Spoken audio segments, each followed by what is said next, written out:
Hey everybody, welcome back to another episode of Camouflage of the World. I'm Mike B, and today we're going to be taking a look at my favorite desert camouflage pattern of all times, the US three-color desert.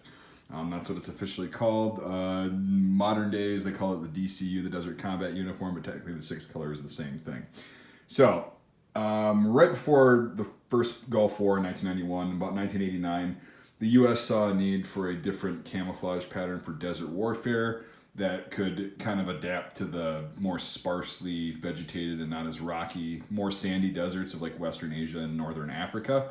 Because again, the six color was more geared towards the US desert, which is fine, but they found out in Kuwait that the six color was a little bit too dark and not as suited for that kind of desert. So as a result, they were already working on something like this.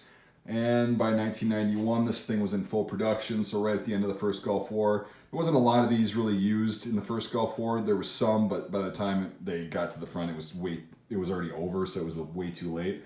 But when you start seeing these pop up really in larger numbers, like in Somalia in 1993 by U.S. personnel, you saw a mix of chocolate chip in this, but that's when it really started to come out. So these were used until they were replaced by UCP, unfortunately, in about 2006. And the Army and Marine Corps and Air Force and Navy wore this. This is the desert version of the BDU. Now, the reason I like this pattern is because it's very simple. In a sandy desert, there's not a lot of colors. There's sand color and there's the sky, and then the sunlight reflects differently and stuff, which this uniform actually took into consideration. So you've got three colors, like I said. You've got this kind of pinkish khaki. It's more khaki than it is pink, but it does turn pink in certain light, which is the same thing as sand in that environment. And then you got this really, really light green, which kind of just tends to darken it a little bit and use the sun to reflect it a little bit and make it look kind of like the very little color variation that there is in the desert, those kind of deserts. And then you've got the dark brown, which I don't think is totally necessary, but once you wash these and they start fading and this gets lighter, this is a super effective camouflage pattern. I guess Desert Marpat and Desert Cadpat work well too, but I just like this one. This one looks more aesthetically pleasing. I think it looks better like when people are wearing it as a uniform. And it's just a very comfortable, practical uniform. It's a BDU that's made out of 50/50 nylon cotton ripstop, and it's an improved ripstop, so it actually is really hard to tear this.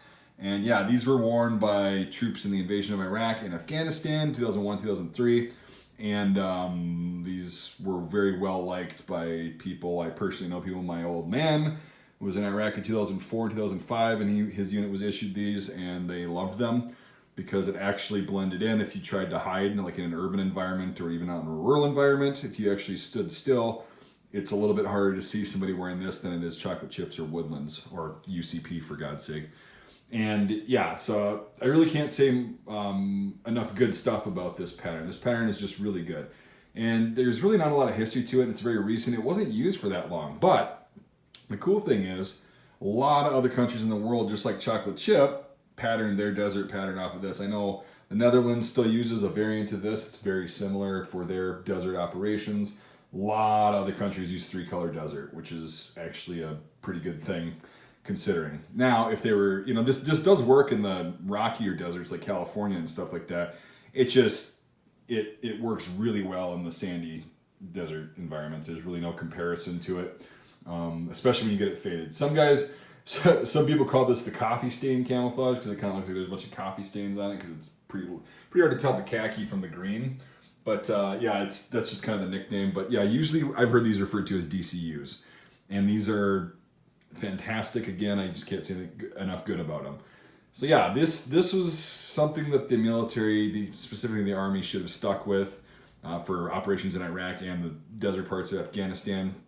I don't know why the hell they were so eager to replace this and get into the 21st century with digital camouflage and make it gray and blue and whatever the hell else color was in UCP. This stuff I saw, who did I see wearing this? Yeah, there were some unconventional guys in Iraq that were wearing these in 2009, and it actually blends in quite well.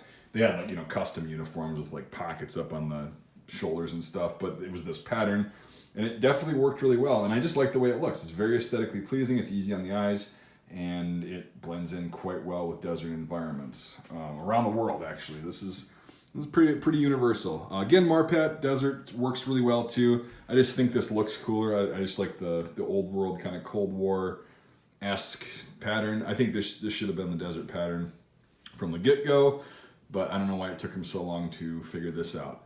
So anyway, yep, I'll wrap the video up. It's not a very long one because, yeah, it's a very common pattern. You can still get these on eBay and stuff, and they're still surplus. But again, they only made them for a certain amount of time, so if you want one for your collection, you better get one.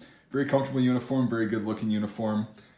Yeah. So anyway, thanks for watching, everybody. I really appreciate it. If you consider becoming a supporter on Patreon, the link is in the description. It helps me get props like this to, you know, kind of show you and teach you about history and stuff like that, and the military surplus stuff with tangible items instead of just me talking about them. So I do take votes. I do post votes for you telling me what you want me to spend your donation money on Patreon. It's a very interactive platform. It's really going well so far. It's pretty fun. Got a lot of patrons so far, and it's been a pretty good time. And if you buy-in is $1 a month, $12 a year, but if you do $5 or more a month, you get access to my Discord server, which I'm on pretty much all the time and checking it periodically throughout the day. So that's also a perk for doing that. So if you consider supporting the channel, that'd be great. Otherwise, I get it. That's fine. I really appreciate you just watching. If you got any questions or anything, I'll try to answer them. Just post them in the comments.